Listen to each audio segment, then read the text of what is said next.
Olá, meus amores! Vamos para a nossa segunda aula, que será a aulinha de Geografia.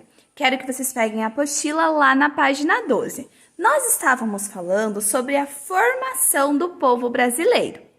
Como se deu essa formação aqui do nosso povo, que é tão rica em cultura e em diversidade?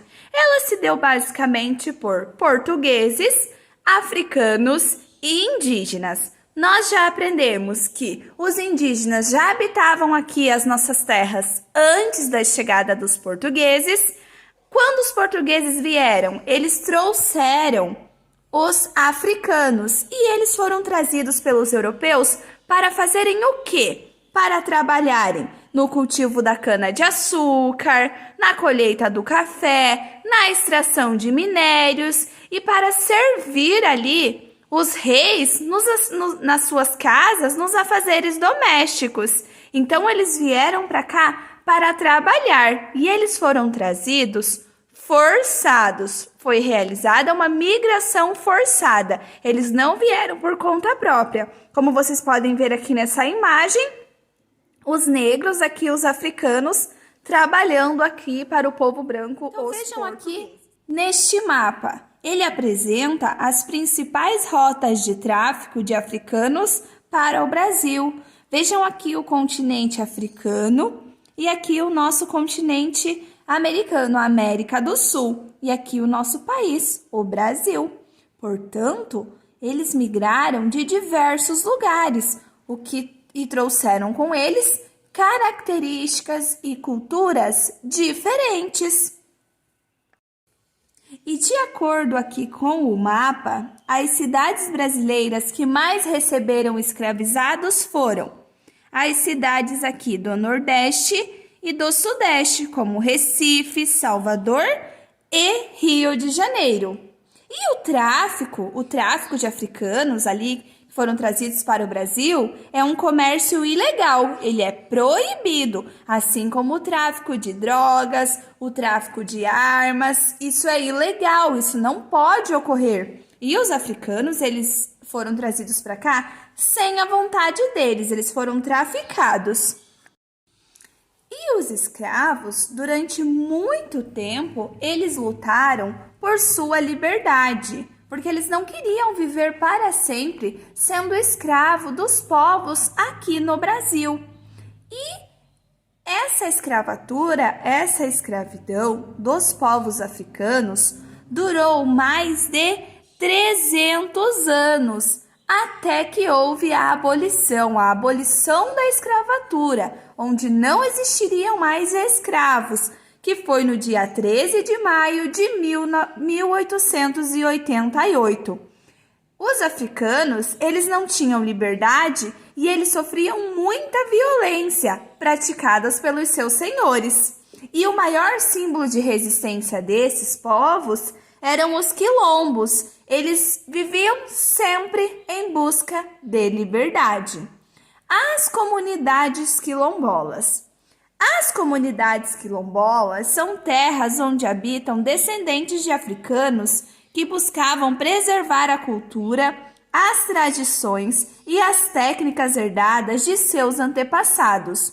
Muitas dessas comunidades estão estabelecidas onde antes existiam antigos quilombos. De acordo com a Fundação Cultural Palmares, o Brasil conta atualmente com cerca de 2.958 comunidades remanescentes de quilombos que sobraram, localizadas nas áreas urbana e rural da maioria das unidades federativas. Então, eles ainda vivem aqui no nosso país até os dias atuais, agora não mais como escravos, já que a escravidão foi abolida, não pode mais haver escravidão. No dia 20 de novembro é comemorado o Dia Nacional da Consciência Negra. A data marca a morte de Zumbi de Palmares, grande líder do Quilombo dos Palmares, que lutou pela liberdade dos escravizados e se tornou um dos nomes mais importantes da resistência à escravidão. Com Com base no mapa a seguir, resolva as atividades propostas. Então, aqui o título desse mapa é Brasil, Comunidades Remanescentes de Quilombos. As comunidades, as pessoas que restaram lá dos africanos do início da colonização, os seus descendentes, os que restaram, vivem em várias unidades federativas aqui do nosso país. Não são em todas que tem muitas comunidades, mas a maioria dos estados tem sim. Por exemplo, Rio Grande do Sul tem uma quantidade bem alta, Maranhão, 816 quilombos, no Pará, na Bahia também tem bastante, em Pernambuco, como também tem estados que não tem, como Roraima, Acre e os outros, alguns em quantidades pequenas, o Amazonas, Rondônia. Exercício número 1. Marque V nas afirmativas verdadeiras e F nas falsas. Em todas as unidades federativas brasileiras, há comunidades de quilombos? Não, nós vimos que em algumas não há comunidades quilombolas. Bahia e Maranhão são as unidades federativas com maior número de comunidades remanescentes de quilombos? Sim, verdadeiro. Por quê? Na Bahia e no Maranhão tem aproximadamente 816 comunidades quilombolas. E na Bahia, 811. Então, é uma quantidade bem alta. Acre, Roraima e Distrito Federal são unidades federativas onde há comunidades remanescentes de quilombos? Sim. As unidades federativas que apresentam menor número de comunidades de quilombos são Amazonas e Roraima? Sim, a tia até circulou quando a tia estava falando. Apresentam o menor número, não que não apresentam nenhum. Apresentam 8 comunidades quilombolas. Número 2. Pesquise se na unidade federativa onde você mora existem comunidades remanescentes de quilombos e, se existir, quantas são. Então, ao observar o mapa ali, nós vimos que são 38 comunidades quilombolas. A tia pesquisou o nome de algumas: Palmital dos Pretos, Mamãs, Serra do Apom, Varzeão, Sete Barras e etc. Porque existem muitas comunidades quilombolas, eram 38, então eram muitos nomes. Então a tia citou alguns aqui para vocês verem. E pesquise em livros e sites como é a vida dos moradores das comunidades de quilombos no Brasil. Registre as informações nas linhas a seguir. Como eles vivem? Eles vivem ainda na atualidade, na sua grande maioria,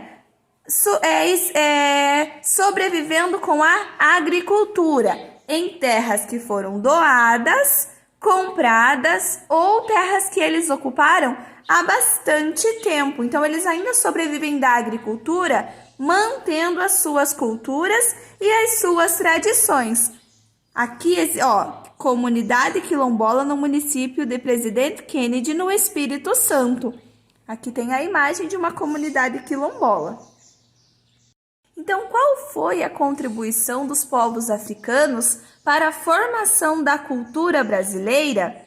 Então, quando eles foram trazidos aqui para o nosso país na condição de escravos, eles não tinham pertences, eles não tinham bens materiais, mas eles trouxeram com eles a cultura, a dança, a língua, a música, a culinária, a religião. Então, eles trouxeram consigo diversas culturas e também técnicas de trabalho que foram fundamentais para o desenvolvimento econômico do território.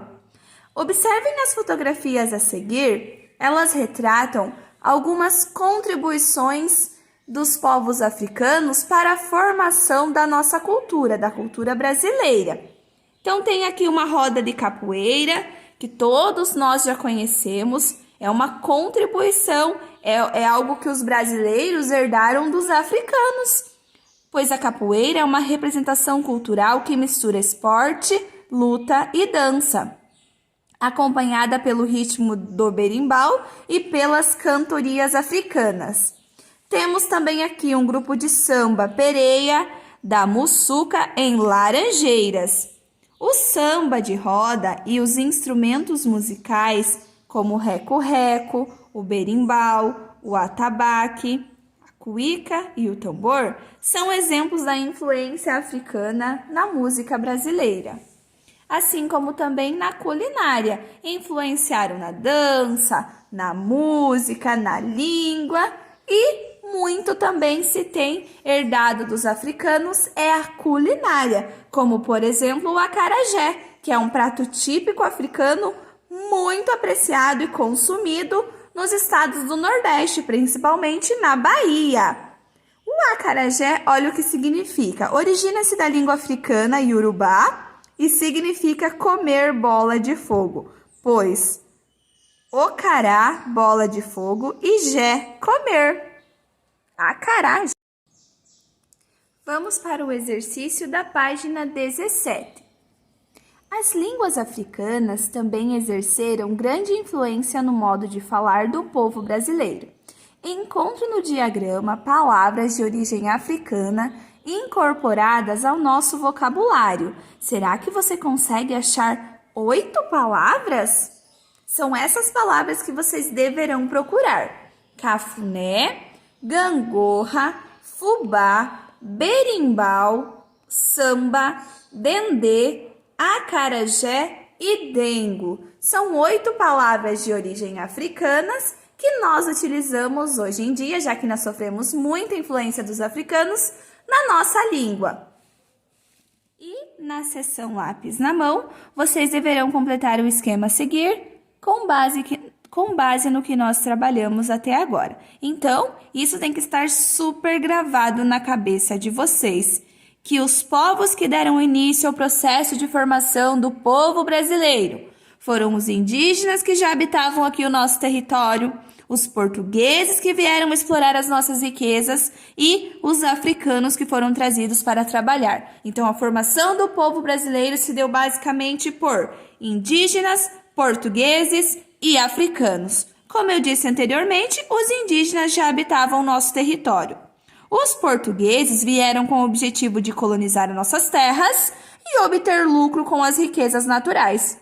E os africanos, eles foram trazidos à força para trabalhar onde? Como escravos na agricultura, na mineração e nos afazeres domésticos. Como tarefinha para concluir o nosso assunto, vocês deverão recortar essas figuras aqui ao lado e montar o quebra-cabeça. Então, vocês deverão resolver os exercícios da página 63 do caderno de atividades, da matéria de Geografia. É muito simples, vocês devem montar o quebra-cabeça e responder ali uma única questão de acordo com o que nós estudamos até agora. Tá bom, meus amores? Aguardo as devolutivas, façam com bastante capricho. Um grande beijo e até a próxima aula. Tchau, tchau!